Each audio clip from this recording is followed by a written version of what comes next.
نئے کپڑے دھوئے بغیر پہننا۔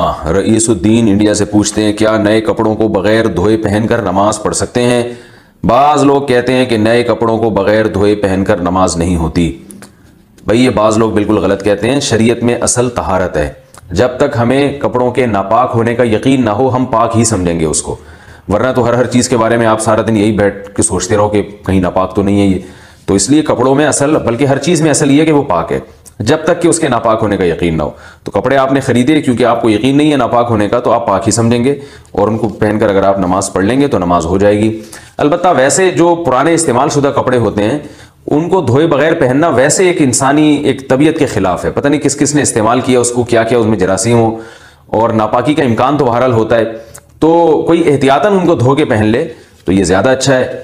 اور اس میں یعنی انسان کی جو نفیس لوگ ہوتے ہیں، صفائی پسند ہوتے ہیں، ان کے مزاج کے بھی زیادہ قریب ہے یہ بات۔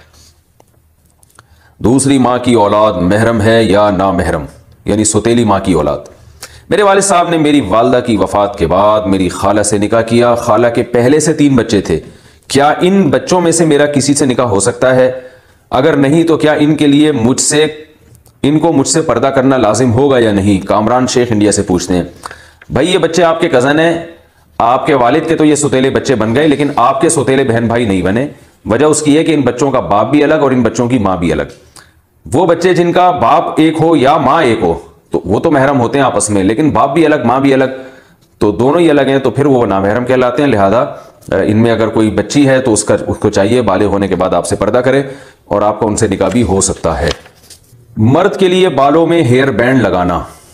آصف صاحب کشمیر سے پوچھتے ہیں میں لمبے بال رکھنا چاہتا ہوں، اگر انہیں سنبھالنے کے لیے ہیئر بینڈ لگاؤں تو کیا یہ جائز ہوگا؟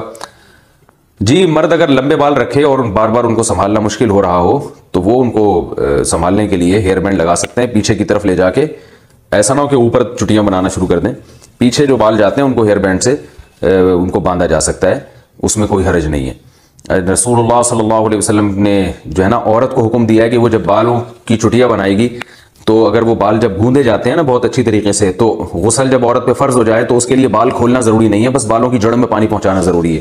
اور اس کے تحت فقہاء لکھتے ہیں کہ مرد نے اگر بالوں کو گوندا ہوا ہو اور اس کی یعنی گویا کہ ایک طرح سے پیچھے چٹیاں بنائی ہوئی ہو تو مرد کے لیے بال کھول کے غسل کرنا ضروری ہے۔ تو اس سے پتہ چلتا ہے کہ اس زمانے میں مرد بھی بڑے بال رکھتے تھے اور بعض دفعہ سنبھالنے کے لیے ان کو باندھ بھی دیا کرتے تھے۔